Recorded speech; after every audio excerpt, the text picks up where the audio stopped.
নমস্কার বন্ধুরা, আজকের আমরা দশম শ্রেণীর কোষে দেখি 4 এই অধ্যায়ের 15 দাগ থেকে বেশ কতগুলি অঙ্ক তোমাদেরকে সমাধান করে দেখাবো। এর আগের অঙ্কগুলি যদি তোমরা না দেখে থাকো তবে আমরা আমাদের ভিডিও লিংক আমাদের ডেসক্রিপশন বক্সে দিয়ে রেখেছি, সেখান থেকে দেখে নিও। তো 15 দাগের অঙ্কটি দেখো, বলছে ঘনকাকৃতি একটি সম্পূর্ণ জলপূর্ণ চৌবাচ্চা থেকে সমান মাপের 64 বালতি জল তুলে নিলে চৌবাচ্চাটির 3 ভাগের 1 অংশ জলপূর্ণ থাকে।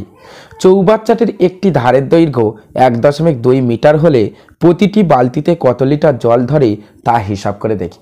তাহলে ঘনক আকৃতি বিশিষ্ট একটি চৌবাচ্চা, তার একটি ধারের দৈর্ঘ্য দিয়ে দিয়েছে। তাহলে এখান থেকে আমরা চৌবাচ্চার আয়তন পেয়ে যাব এবং তারপরে আমরা সেখান থেকে 1 বালতি জলের আয়তন কত সেটা নির্ণয় করে নিতে পারবো অতি সহজে। তো চলো প্রথমে অঙ্কটি আমরা শুরু করি।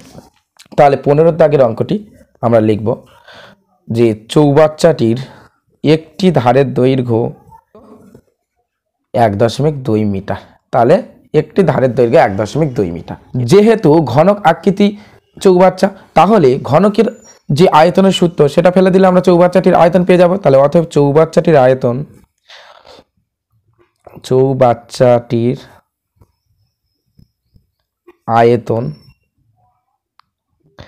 তাহলে চৌবাচ্চাটির আয়তন কি হবে?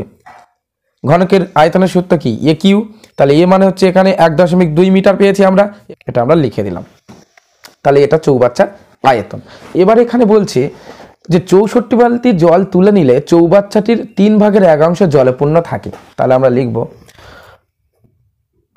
চৌবাচ্চাটির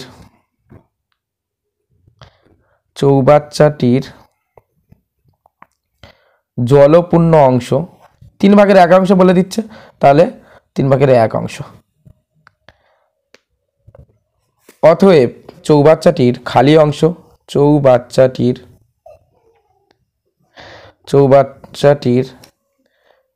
অংশ যদি যে মূল যে অংশ সেটা থেকে যদি আমরা জল যেটা রয়েছে সেটা বিয়োগ করি, তাহলে খালি অংশটা আমরা পেয়ে যাব। তাহলে খালি অংশ সমান তাহলে কত? সম্পূর্ণ জল মানে 1 অংশ, সেখান থেকে 3 ভাগের 1 অংশ জল রয়েছে। তাহলে 1 অংশ থেকে আমরা যদি 3 ভাগের 1 অংশ এটা বিয়োগ করি, তাহলে আমরা কি পেয়ে যাব? কত জল তুলে নেওয়া হয়েছে, অর্থাৎ খালি হয়েছে কতটা চৌবাচ্চা, সেটা আমরা অতি সহজে পেয়ে যাব। তাহলে এখান থেকে যদি লসাগু করি তাহলে 3, তাহলে 3টা একের সঙ্গে গুণ হলে 3 একে 3 মাইনাস, এবার এখানে 3 রয়েছে, লসাগুতে 3 রয়েছে, তাহলে উপরে যেটা থাকবে সেটা আমরা লিখে দেব। তো এগুলো তোমরা জানো সবাই। তাহলে 2 এর 3 অংশ। তাহলে চৌবাচ্চাটির খালি অংশ সমান সমান কত পেলাম? 2 এর 3 অংশ। তাহলে আমরা লিখব অতএব 64 বালতি জলের আয়তন, 64 বালতি জলের আয়তন। তাহলে 64 বালতি জলের আয়তন কত হবে? জল তুলে নেওয়া হয়েছে কত দেখো, 3 ভাগের 2 অংশ। তাহলে 3 ভাগের 2 অংশ এটা আমরা লিখে দিলাম, ইন্টু আমরা ঘনকের আয়তনটা কত পেয়েছিলাম? আমরা ঘনকের আয়তন পেয়েছিলাম 1.2 কিউ। তাহলে এটাই 64 বালতি জলের আয়তন। তাহলে 64 বালতি জলের আয়তন এত ঘন মিটার। তাহলে যেহেতু মিটার আমাদের এখানে ছিল একক, তাহলে 1 বালতি জলের আয়তন কত সেটা আমাদের নির্ণয় করতে বলেছে। তাহলে 1 বালতি জলের আয়তন, তাহলে এবার আমরা লিখব 1 বালতি জলের আয়তন। তাহলে 1 বালতি জলের আয়তন কত হবে দেখো, 64টা তাহলে নিচে চলে আসবে, ভাগ হয়ে যাবে।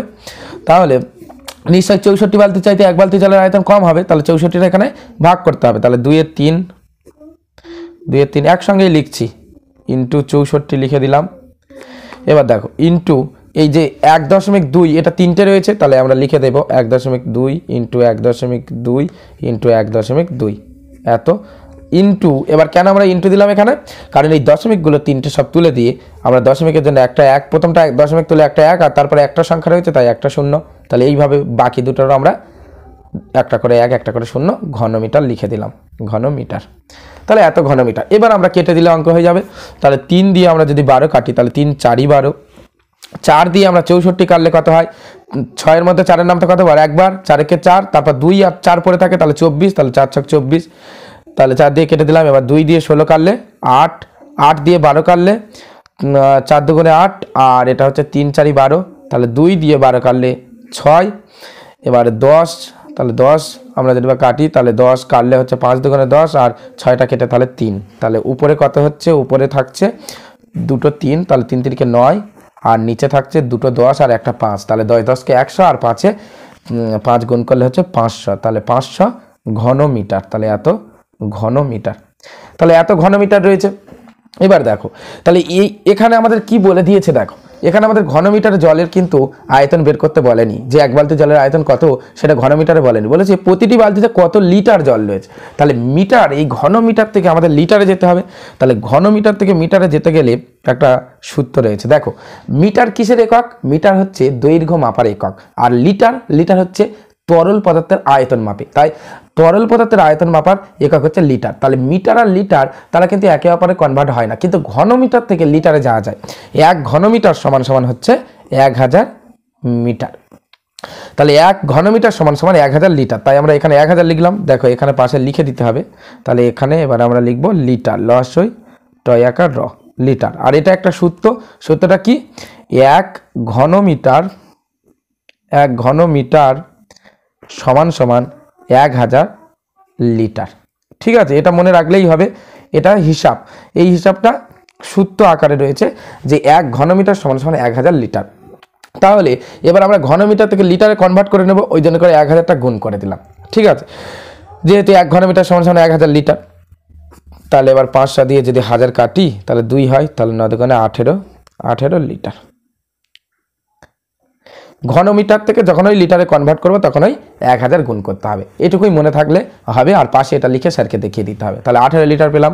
তাহলে 1 বালতি জলের আয়তন কত পেলাম? 1 বালতি জলের আয়তন আমরা পেলাম 18 লিটার। তো আশা করি অঙ্কটা তোমরা বুঝতে পেরেছো। তো 15 দাগের অঙ্কটি হয়ে গেল। এবার আমরা 16 দাগের অঙ্কটি তোমাদেরকে করে দেখাবো। তাহলে 16 দাগের অঙ্কটি দেখো। তাই বলছি 1 গোজ দেশলাই বাক্সের একটি প্যাকেটের দৈর্ঘ্য, প্রস্থ এবং উচ্চতা যথাক্রমে 2.8 ডেসিমি, 1.5 ডেসিমি এবং 0.9 ডেসিমি হলে একটি দেশলাই বাক্সের আয়তন কত হিসাব করি। 1 গ্রোস সমান সমান 12 ডজন। কিন্তু যদি একটি দেশলাই বাক্সের দৈর্ঘ্য এবং প্রস্থ 5 সেমি এবং 3.5 সেমি হয়, তবে তার উচ্চতা কত হবে হিসাব করি। তাহলে এখানে আমাদের কি বলছে? 1 গোজ সমান সমান 12 ডজন দেশলাই। তাহলে 12 ডজন দেশলাইয়ের আয়তন আমরা নির্ণয় করে নিতে পারবো। সেখান থেকে আমরা একটি দেশলাই বাক্সের আয়তন নির্ণয় করব, খুবই সোজা অঙ্ক। তাহলে দেখো 1 গ্রোস সমান সমান প্রথমে আমাদের লিখতে হবে। তাহলে এখানে বলে দিয়েছি 1 গ্রোস সমান সমান 12 ডজন। এই 12 ডজনটা আবার আমাদের একটিতে কনভার্ট করে নিতে হবে। তাহলে 12, আর আমরা জানি 1 ডজন সমান সমান কি 12টি। তাহলে 12 সঙ্গে 12 গুণ করলে সমান সমান 12 হচ্ছে 144। তাহলে 144টি। তাহলে 1 গোজ সমান সমান 144টি, এটা আমরা নির্ণয় করে নিলাম। তাহলে এবার আমরা লিখব, এখানে বলে দিয়েছে 1 গোজ দেশলাই বাক্সের যে প্যাকেট সেটা হচ্ছে দৈর্ঘ্য, প্রস্থ এবং উচ্চতা 2.8, 1.5 এবং 0.9 ডেসিমি। তাহলে আমরা লিখে দেব অতএব 144টি, অর্থাৎ 1 গোজ 144টি দেশলাই বাক্সের, তাহলে দেশলাই বাক্সের আয়তন। তাহলে 144টি দেশলাই বাক্সের আয়তন কি হবে সেটা আমরা নির্ণয় করে নেব। তাহলে 144টি দেশলাই বাক্সের আয়তন কি হবে?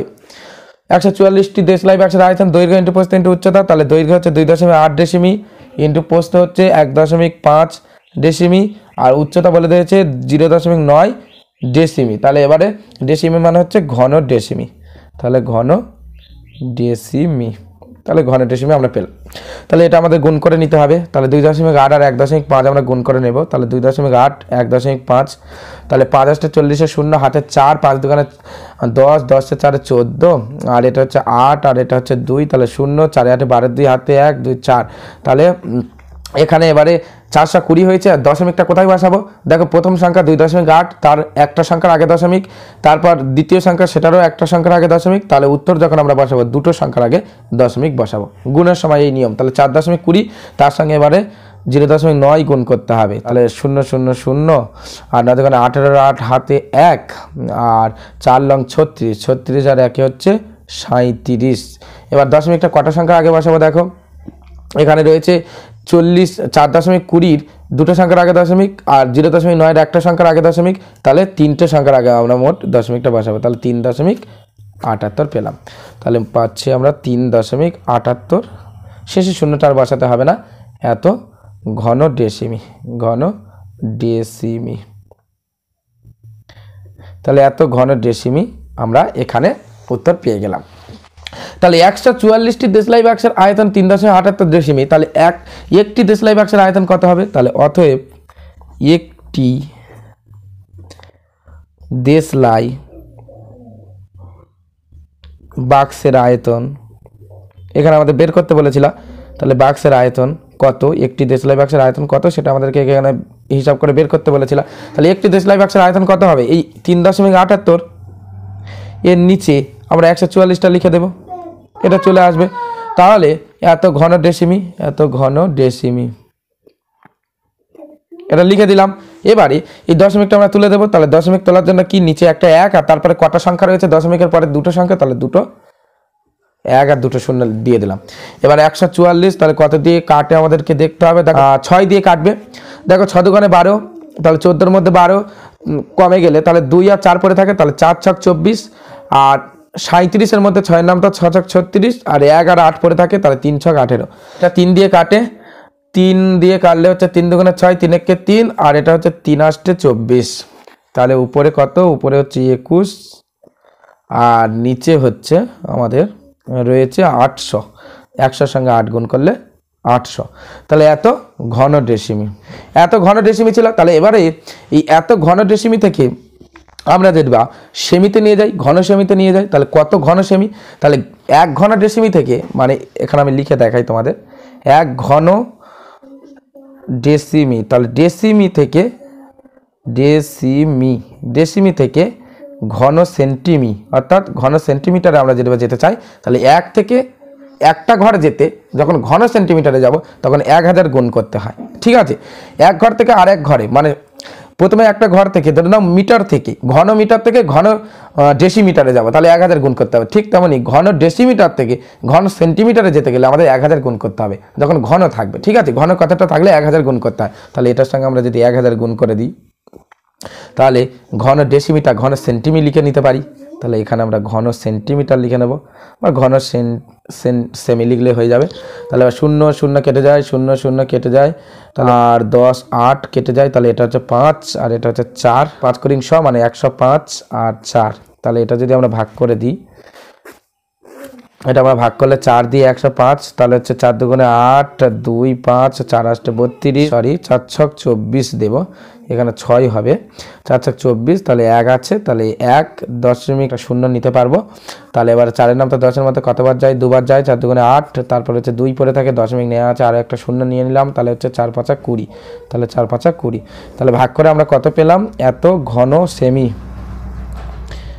সেমি, তাহলে মোট আয়তন কত পাচ্ছি, 26.25, 26.25। তাহলে একটি দেশলাই বাক্সের আয়তন আমরা পেয়ে গেলাম, যেটা আমাদের এখানে জিজ্ঞাসা করা হয়েছিল যে একটি দেশলাই বাক্সের আয়তন কত। তাহলে সেখানে আমরা পেয়ে গেলাম যে একটি দেশলাই বাক্সের আয়তন 26.25 ঘন সেমি বা ঘন সেন্টিমিটার, যাই বলি না কেন। এবারে আমাদের এখানে কি বলে দিয়েছে, দেখো এখানে বলে দিয়েছে যে যদি একটি দেশলাই বাক্সের দৈর্ঘ্য 5 সেমি এবং প্রস্থ 3.5 সেমি হয় তবে তার উচ্চতা কত। তাহলে আমরা ধরে নেব, তাহলে এখানে লিখব যে একটি দেশলাই বাক্সের দৈর্ঘ্য কত বলে দিয়েছে, 5 সেমি, তাহলে প্রস্থ 3.5 সেমি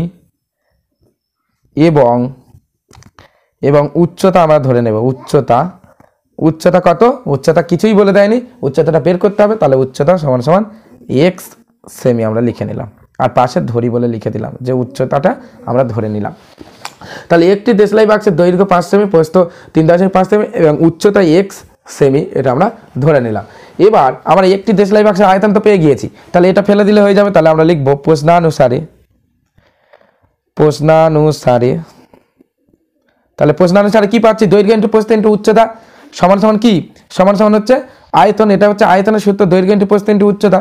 তাহলে যেহেতু দেশলাই বাক্স, তাহলে দৈর্ঘ্য কত ছিল, দৈর্ঘ্য ছিল 5 ইন্টু 3.5 ইন্টু x ধরে নিয়েছি, আর সমান সমান এখানে রয়েছে যে একটি দেশলাই বাক্সের আয়তন 26.25, তাহলে সেটা দিয়ে দিলাম। বা এবার x এর মানটা আমরা বের করলে উচ্চতাটা পেয়ে যাব। তাহলে এবার তাহলে 26.25 উপরে, 26.25 উপরে থাকছে, আর নিচে হচ্ছে 5 চলে আসছে, আর 3.5 চলে আসছে। তাহলে 3.5, তাহলে এখানে ইন্টুর চিহ্ন দিলাম, দশমিকটা তুলে দিলাম 3.5, তার ঠিক বিপরীত অংশে দশমিকের জন্য একটা 1, আর দশমিকের পরে একটা ঘর রয়েছে, তাই একটা শূন্য আমরা বসিয়ে দিলাম। আর এটা হচ্ছে দশমিক তুলে দিলাম, তাহলে নিচে একটা 1 দশমিকের জন্য, আর তারপর দুটো ঘর রয়েছে, তাই দুটো শূন্য লিখে দিলাম। তাহলে এই শূন্য শূন্য এটা কেটে দিলাম। তাহলে এবার আমরা কেটে দেখব কি হয়। তাহলে 26-25 এর মধ্যে 5-এর নামটা যায়, তাহলে 5-এর নামটা 26-এর মধ্যে কতবার যায়? 26-এর মধ্যে 5-5-25 একবার যাচ্ছে, আর 5-5-25, তাহলে 1 আর 2 পরে থাকছে, তাহলে 12, তাহলে হচ্ছে 5 দুগুণে 10, আর তাহলে 2 5, তাহলে 5-5-25, তাহলে 5টা 25 রয়েছে।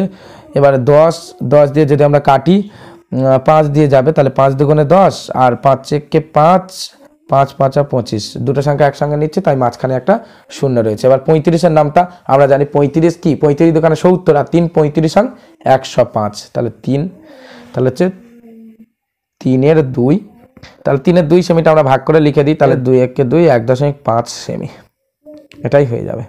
ঠিক আছে, এটা রাফে আর ভাগ করে দেখাবো না, তাও দেখিয়ে দিচ্ছি। 2 1 2 1 দশমিক খাওয়ালাম, শূন্য নিলাম 5, তাহলে 1.5 সেমি। তাহলে আমরা কি পেলাম? অতএব আমরা লিখে দেব, অতএব দেশলাই বাক্সটির উচ্চতা 1.5 সেমি। ঠিক আছে, তো আশা করি অঙ্কটা তোমরা বুঝতে পেরেছো। ভালো অঙ্ক, তোমরা এটা ভালো করে প্র্যাকটিস করো। এবার 17 দাগের অঙ্কটি দেখো। 17 দাগে বলছে 2.1 মিটার দীর্ঘ এবং 1.5 মিটার প্রশস্ত একটি আয়ত ঘনাকার চৌবাচ্চার অর্ধেক জলপূর্ণ আছে। ওই চৌবাচ্চায় আরও 630 লিটার জল ঢাললে জলের গভীরতা কতটা বৃদ্ধি পাবে হিসাব করে লিখি। তাহলে জলের গভীরতা কত বৃদ্ধি পাবে সেটা বলেছে। তাহলে গভীরতা, তাহলে আমরা ধরে নিতে পারি, ধরি, তাহলে 17 দাগে আমরা লিখব, ধরি জলের গভীরতা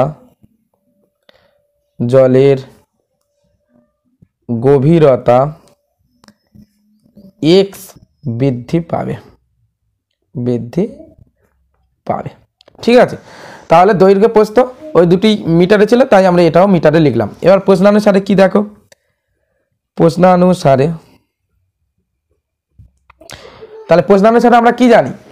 আমরা জানি যে কোনো আয়ত ঘনাকার চৌবাচ্চা, তার যদি আয়তন আমরা নির্ণয় করতে যাই, তাহলে দৈর্ঘ্য ইন্টু প্রস্থ ইন্টু উচ্চতা, তাহলে দৈর্ঘ্য কি আছে? 2.1 মিটার, তাহলে আমরা লিখে নিলাম 2.1 মিটার ইন্টু কত? 1.5 মিটার প্রস্থ, তাহলে সেটা লিখে দিলাম। আর গভীরতা অর্থাৎ উচ্চতাটা যখন ভূপৃষ্ঠ থেকে উপরের দিকে হচ্ছে, তখন তার উচ্চতা হিসাবে আমরা যেটা বলি, সেটা জলে যেহেতু বলেছে, তাহলে এটা গভীরতা, তাহলে উচ্চতাটা আমরা লিখে দিলাম x সমান দৈর্ঘ্য ইন্টু প্রস্থ ইন্টু উচ্চতা সমান কত? দেখো 630 লিটার। তাহলে 630 লিটার মানে কত ঘন মিটার হবে? আমরা জানি কি, আমরা একটু আগে একটা অঙ্কে করাচ্ছিলাম তোমাদেরকে 15 দাগে, যে 1 ঘন মিটার সমান কত? সমান হচ্ছে 1000 লিটার। তাহলে এখানে কি লিটার রয়েছে? 630 লিটার। তাহলে 630 লিটারকে আমাদের ঘন মিটারে আনতে হবে, কারণ আয়তনের যেহেতু সূত্রে ফেলছি, তাহলে ঘন মিটার হবে। তাহলে ঘন মিটারে আনতে গেলে তাহলে কি 1000 দিয়ে ভাগ করতে হবে, তাহলে 630-এর নিচে আমরা 1000 লিখে দেবো। আশা করি তোমরা খুব সহজে বুঝতে পেরেছো। 1 ঘন মিটার সমান কি? 1000 লিটার। তাহলে এখানে আমাদের 630 লিটার বলে দিয়েছে, তাহলে 630 লিটার থেকে আমি যদি বা ঘন মিটারে আনতে চাই, যেহেতু ঘন মিটারে আনতে হবে কারণ আমরা আয়তনের সূত্র ফেলেছি, তাহলে ঘন মিটারে আনতে গেলে আমাদের 1000 দিয়ে ভাগ করতে হবে লিটারকে। তাহলে লিটার 630 ছিল, সেটাকে 1000 দিয়ে ভাগ করলাম। ঠিক আছে, তাহলে বা এবারে এক্সট্রা এদিকে রাখবো, আর এদিকে সব নিয়ে চলে যাব। তাহলে এদিকে নিয়ে গেলে কি হবে? 630 এটা উপরে থাকবে, আর নিচে তাহলে কত? 2.1 ইন্টু 1.5, আর উপরে তাহলে দশমিকগুলো তুলে দেবো আমরা। দশমিক তুলে একটা 1, আর তারপরে একটা সংখ্যা রয়েছে একটা 0, এটাতে দশমিক তুলে দেবো, দিলে একটা 1, আর তারপরে একটা সংখ্যা রয়েছে একটা 0, আর 1000টা ছিল, 1000টা লিখে দিই আমরা নিচে। আগে 1000টা লেখা হয়নি প্রথমে, তো লিখে দিলাম। তাহলে এবার আমরা কেটে দিলে অঙ্ক হয়ে যাবে। তাহলে 0 0 কেটে দিলাম, 0 0 কেটে দিলাম, তারপর এটার সঙ্গে এটা 0 0 কেটে দিলাম। এবার 63 রয়েছে, তাহলে 7-এর নামটা যায়, 3 7 21, আর 7 লং 63, 3 দিয়ে 9 কাটে, 3 দিয়ে 9 কাটলে 3 3 9, 3 দিয়ে 15 কাটে, 3 দিয়ে 15 কাটলে কত হয়? 3 5 15, তাহলে সমান 1/5 মিটার। 1-এর 5 মিটার হবে, কারণ যেহেতু উচ্চতা বৃদ্ধি পাবে তাহলে 1-এর 5 মিটার মানে 5/1 মিটার। তাহলে এটাকে মিটার থেকে আমরা যদি পরের যেগুলো রয়েছে একক সেখানে নিয়ে যাই, তাহলে মিটার থেকে যদি আমরা ডেসিমিটারে নিয়ে যাই তাহলে কি করতে হবে, মিটার থেকে ডেসিমিটার, তাহলে মিটার, তারপরের ঘর হচ্ছে ডেসিমিটার।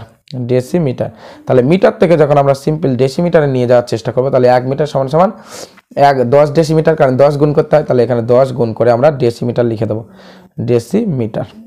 ঠিক আছে, আশা করি অঙ্কটা তোমরা বুঝতে পারলে যে মিটার থেকে কীভাবে ডেসিমিটারে নিয়ে গেলাম। এবার 5 দিয়ে 10 কাটলে 2, তাহলে সমান সমান 2 এর সঙ্গে 1 গুণ করলে 2, তাহলে 2 ডেসিমিটার। তাহলে গভীরতা কত বৃদ্ধি পাবে, তাহলে আমরা লিখে দেব অতএব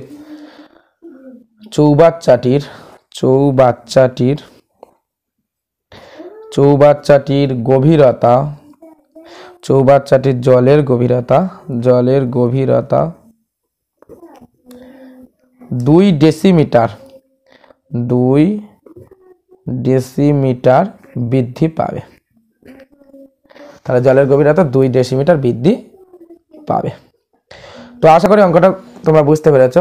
এই একক পরিবর্তনের বিষয়গুলো একটু ভালো করে দেখে নিও, অবশ্যই বুঝতে পারবে বলে আমি আশা করি। এগুলো হচ্ছে মেন, এগুলো জানলে তোমরা অঙ্ক সহজে করতে পারবে। তাহলে 17 দাগের অঙ্কটি হয়ে গেল। এবার আমরা 18 দাগের অঙ্কটি তোমাদেরকে করে দেখাবো। তাহলে 18 দাগের অঙ্কটি দেখো, বলছে গ্রামের আয়তক্ষেত্রাকার মাঠের দৈর্ঘ্য এবং প্রস্থ যথাক্রমে 20 মিটার এবং 15 মিটার। ওই মাঠের ভিতরে 4টি কোণে পিলার বসানোর জন্য 4 মিটার দৈর্ঘ্য বিশিষ্ট 4টি ঘনকাকৃতি গর্ত কেটে অপসারিত মাটি অবশিষ্ট জমির উপর ছড়িয়ে দেওয়া হবে। মাঠের তলের উচ্চতা কতটা বৃদ্ধি পাবে? দেখো, মাঠের 4টি কোণে 4টি খনন করা হবে, যেটা হচ্ছে ঘনক আকৃতি বিশিষ্ট। ঠিক আছে, মানে বর্গক্ষেত্রাকার আর কি। ঘনকের আমরা জানি প্রত্যেকটি বাহুর দৈর্ঘ্য সমান, তাহলে বর্গক্ষেত্রার নাই। তাহলে যে পিলার বসানোর জন্য 4 মিটার দৈর্ঘ্য বিশিষ্ট 4টি ঘনকাকৃতি গর্ত খনন করা হয়। তাহলে আমরা লিখে দিতে পারি গর্তগুলির থেকে অপসারিত মাটির আয়তনটা আমরা পেয়ে যাব। তাহলে আমরা লিখতে পারি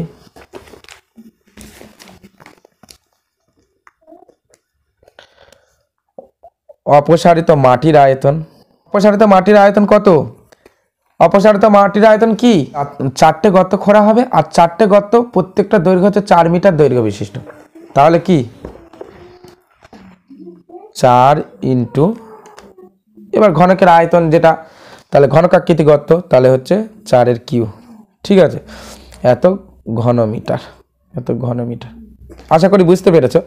ঘনকাকৃতি গর্ত, তাহলে ঘনকের আয়তনের সূত্র লিখে দিলাম, আর তার সঙ্গে সঙ্গে 4টি গর্ত, তাহলে 4ও লিখে দিলাম। তাহলে 4টে 4 গুণ করলে কি হয়, তাহলে 4 4 16, 16 সঙ্গে 4, তাহলে 16 সঙ্গে 4 হলে 4 4 24, 4 হাতে 2, 4 1 4, 4 2 হচ্ছে 6, তাহলে 64 সঙ্গে 4, 64 সঙ্গে 4 হচ্ছে 4 4 16, 6 হাতে 1, 4 4 24 1 25, তাহলে 256 ঘনমিটার। 256 ঘনমিটার। তাহলে এখানে আমরা অপসারিত মাটির আয়তন কত পেয়ে গেলাম? 256 ঘনমিটার। তাহলে এত ঘনমিটার পেয়ে গেলাম। এবার দেখো, এবার এখানে বলেছে যে মাটির তলের উচ্চতা কতটা বৃদ্ধি পেল হিসাব করি। তাহলে আমরা ধরি মাটির তলের উচ্চতা x মিটার বৃদ্ধি পাবে। ঠিক আছে, এটা আমরা ধরে নিলাম। এবার এখানে আমাদের কি বলে দিয়েছে, এখানে আয়তক্ষেত্রাকার মাঠ, তাহলে আমরা লিখব অতএব 4টি গর্ত বাদে মাঠের ক্ষেত্রফল।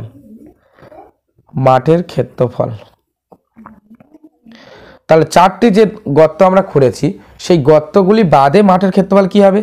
আয়তক্ষেত্রের ক্ষেত্রফলের সূত্র কি? দৈর্ঘ্য ইন্টু প্রস্থ। তাহলে দৈর্ঘ্য কত দিয়েছে? দৈর্ঘ্য এখানে দিয়ে দিয়েছে 20, আর প্রস্থ দিয়েছে 15, তাহলে 15। এটা হচ্ছে মোট মাঠের ক্ষেত্রফল। সেখান থেকে 4টে গর্ত করা হয়েছে, তাহলে বিয়োগ 4টে গর্ত, তাহলে 4, আর এটা সেকেন্ড ব্র্যাকেট দিই, ভালো লাগবে। তাহলে 4টি গর্ত কি? ঘনকাকৃতি গর্ত মানে হচ্ছে বর্গক্ষেত্রের যে ক্ষেত্রফলের সূত্র, অর্থাৎ বাহু স্কোয়ার, অর্থাৎ 4 যেটা রয়েছে, তাহলে 4-এর স্কোয়ার। এটা বাদ দিতে হবে, তাহলে এখানে সেকেন্ড ব্র্যাকেট দিই, এটা প্রথম ব্র্যাকেট থাক। ঠিক আছে, তাহলে এটা হচ্ছে 20 আর 15 গুণ করলে 20-র নামটা 10-এর মধ্যে যায়, তাহলে 200, 200 আর 1 300, তাহলে 300 বিয়োগ 4 4 16, 16-র সঙ্গে 4 গুণ করলে একটু আগে আমরা গুণ করে দেখেছি 64 হয়েছে। তাহলে 64, 300 থেকে 64 কমে গেলে কত থাকে? 236, তাহলে 236 বর্গ মিটার। বর্গমিটার।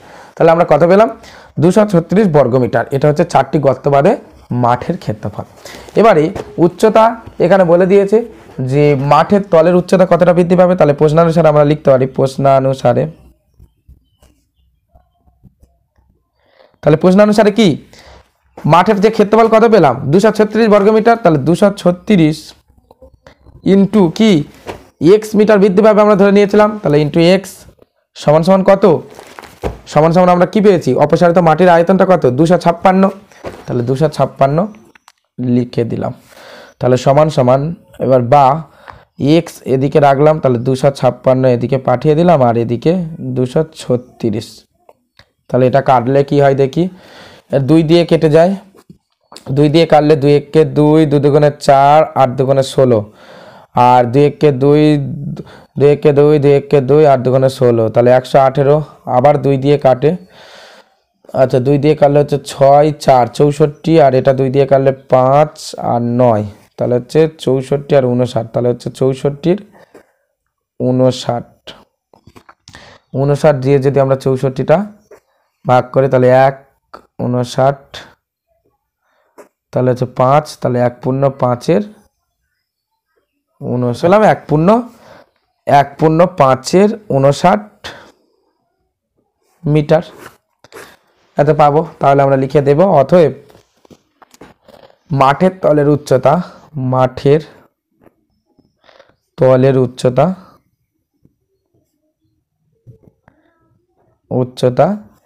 1 পূর্ণ 5-এর 59 মিটার পাবে।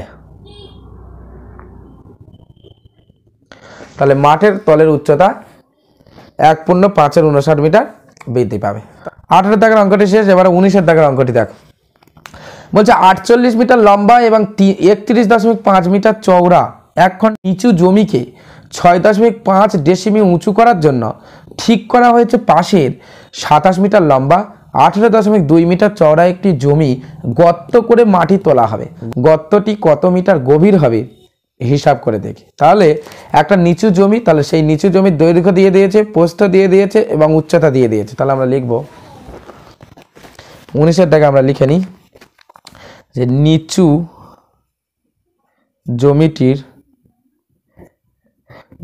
জমিটির দৈর্ঘ্য, তাহলে দৈর্ঘ্য এখানে কত বলে দিয়েছে যেটা লম্বা, তাহলে 48 মিটার, তাহলে 48 মিটার। প্রস্থ কত মিটার যেটা চওড়া বলেছে, তাহলে 31.5 মিটার এবং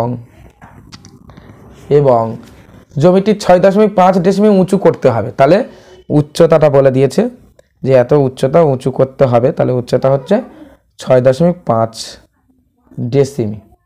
তাহলে 6.5 ডেসিমি, দেখো প্রথম দুটো মিটারে রয়েছে আর এটা হচ্ছে ডেসিমি রয়েছে, ডেসিমি। তাহলে ডেসিমি থেকে মিটারে নিয়ে যেতে হবে। তাহলে আমরা কি জানি মিটার, তারপর হচ্ছে ডেসিমিটার। তাহলে 1 ডেসিমিটার থেকে আমি যদি মিটারের দিকে আসতে চাই তাহলে 10 ভাগ করতে হবে, তাহলে 1-এর 10 হয়। তাহলে ঠিক তেমনভাবে 6.5-এর সঙ্গে তাহলে 10 ভাগ করতে হবে। তাহলে সমান সমান আমরা এটা করতে পারি যে 6.5 ডেসিমিটার, তাহলে এটা 10 যদি ভাগ করি তাহলে 6.5/10 সমান সমান কত, তাহলে সমান সমান হচ্ছে কত হয় এটা আমরা হিসাব করে নিই।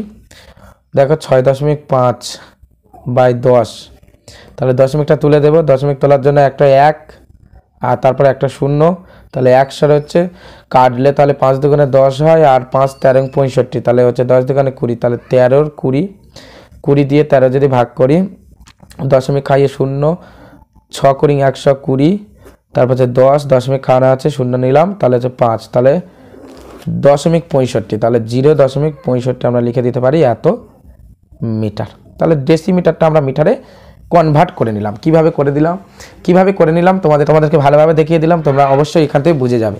তাহলে এবার আমরা পেলাম যে নিচু জমিটির দৈর্ঘ্য, প্রস্থ এবং উচ্চতা পেয়ে গিয়েছি। এবার পাশের যে জমিটা থেকে খোঁড়া হবে তার দৈর্ঘ্য এবং প্রস্থ দিয়ে দিয়েছে এবং গর্তটি কত মিটার গভীর হবে সেটা জানতে চেয়েছে। তাহলে আমরা লিখব পাশের জমিটির দৈর্ঘ্য, তাহলে পাশের জমিটির দৈর্ঘ্য কত, 27 মিটার লম্বা বলেছে, তাহলে 27 মিটার। প্রস্থ প্রস্থ কত মিটার বলে দিয়েছে 18.2 মিটার, তাহলে 18.2 মিটার। এবং উচ্চতা বলে দেয়নি, এখানে গভীরতা বলছে, তাহলে গভীরতা লিখবো। তাহলে গভীরতা সমান সমান এক্স, পাশে লিখে দিলাম ধরি, তাহলে এক্স ধরে নিলাম। তাহলে এক্স মিটার, এখানে মিটার লিখলে ভালো হয়, তাহলে এক্স মিটার ধরে নিলাম। তাহলে এবারে এক্স মিটার আমরা ধরে নিলাম। এবার প্রশ্নানুসারে কি, প্রশ্নানুসারে এক্স এর মানটা আমাদের বের করতে হবে। তাহলে যেটার মান বের করবো সেটা এই সাইডে রাখছি। তাহলে আমরা কি জানি, দৈর্ঘ্য দেওয়া আছে, প্রস্থ দেওয়া আছে, উচ্চতা দেওয়া আছে, অর্থাৎ এটি একটি সমকোণী চৌপাল আকার বা একটি আয়ত ঘনাকার। তাহলে তার দৈর্ঘ্য ইন্টু প্রস্থ ইন্টু উচ্চতা। তাহলে প্রথমে পাশের জমিটির দৈর্ঘ্য প্রস্থ উচ্চতা সেটা আমরা লিখে নিই। তাহলে পাশের জমিটির দৈর্ঘ্য হচ্ছে 27 মিটার, ইন্টু প্রস্থ হচ্ছে 18.2 মিটার, ইন্টু উচ্চতা হচ্ছে এক্স ধরে নিয়েছি, সমান সমান যেটা যে নিচু জমি যেটাকে উঁচু করা হবে তার দৈর্ঘ্য কত আছে 48 লিখে দিলাম। তার প্রস্থ কত 31.5 লিখে দিলাম, ইন্টু উচ্চতা কত 6.5 লিখে দিলাম। তাহলে এবারে হিসাব করলে আমাদের উত্তর বের হয়ে যাবে। তাহলে বা এবার তাহলে এক্সটা এদিকে রাখবো, আর এদিক থেকে মানে এই বাঁ দিক থেকে ডান দিকে এই 27 আর 18.2টা চলে যাবে। তাহলে এবারে গুণ রয়েছে, এদিকে গিয়ে ভাগ হয়ে যাবে। তাহলে 27 ইন্টু 18.2 লিখে দিলাম। আর ওগুলো যেগুলো উপরে ছিল সেগুলো লিখে দিলাম। 48 ইন্টু 31.2 ইন্টু 0.65, কারণ আমরা ডেসিমিটার থেকে মিটারে কনভার্ট করে নিয়েছিলাম। তাহলে 0.65 লিখে দিলাম। তাহলে এবার হিসাব করতে হবে। দেখো প্রথমে এই উপরের দশমিকটা তুলে দিলাম 31.2 এর, তাহলে দশমিক তোলার জন্য একটা 1 নিলাম, আর তারপরে একটা 0 লিখে দিলাম, একটা সংখ্যা রয়েছে বলে। 0.65 দশমিক তোলার জন্য আমরা একটা 1 লিখলাম, আর তারপর দুটো সংখ্যা রয়েছে, তাহলে দুটো 0 দিয়ে দিলাম। নিচেও তেমনই একটা দশমিক তোলার জন্য উপরে একটা 1 নিলাম, আর তারপরে একটা ঘর রয়েছে, একটা 0 লিখে দিলাম। এবার কেটে দিলে অঙ্ক হয়ে যাবে। তাহলে প্রথমে আমরা যদি 0 0 অর্থাৎ এই 10 10 কেটে দিলাম, 100 সঙ্গে 65 কাটি, তাহলে 5 13 65 হয়, 5 দিয়ে কাটলে 13 হয়, আর 5 20 100 হয় 20। তাহলে এটা 20 সঙ্গে 48 কেটে দিই, তাহলে 20 সঙ্গে 48 কাটলে 4 5 20 আর 4 12 48 এর নামটা 3 4 12, আর এটা হচ্ছে 3 লং 27, 3 লং 27, 4 কেটে 2 করলাম, আর এটা তাহলে 9 দুগুণে 18 আর 1 91, 7 13 91 দেখলাম, 3 3 9, আর এটা হচ্ছে 3 1 3 3 4 12, তাহলে দুটো সংখ্যা একসঙ্গে নিলাম, তাই মাঝে একটা 0 লিখলাম। তো 31.5টা আমি এখানে 31.2 লিখেছিলাম, 31.5 করে দিলাম। তাহলে 31.5 করে দিলে তাহলে দেখো 31.5 এটা, তাহলে 31.5 যখন হয় তাহলে 3 দিয়ে কাটলে 3 3 9টা 3 3 9 হয়, আর এটা কাটলে তাহলে 3 1 3 3 0 3 5 15, মানে 4টা 5 হবে। তাহলে এটা হচ্ছে 105 লিখে দিলাম। এবার 5-এর নামটা 105-এর মধ্যে, তাহলে 5 দুগুণে 10 আর 5 1 5 21, এবার 7 দিয়ে 21 কাটলে 3 7 21, আর এই 3 দিয়ে 3 কেটে যায়, তাহলে পড়ে থাকে কি শুধু 2টা পড়ে রয়েছে, তাহলে সমান সমান 2 মিটার। সরি, আমি ওখানে 31.5 ছিল, সেখানে 31.2 লিখেছিলাম, তাই জন্য করে কাটাকুটিটা কোনোভাবে করতে পারছিলাম না। তো যাই হোক, আমরা x সমান সমান 2 মিটার পেলাম। তাহলে আমরা লিখে দেব অতএব কত, গর্তটি 2 মিটার গভীর হবে। আজকের আমি তোমাদের কোষে দেখি 4 এই অধ্যায় 15 থেকে 19 পর্যন্ত যে অঙ্কগুলি রয়েছে সেগুলি করে দেখালাম।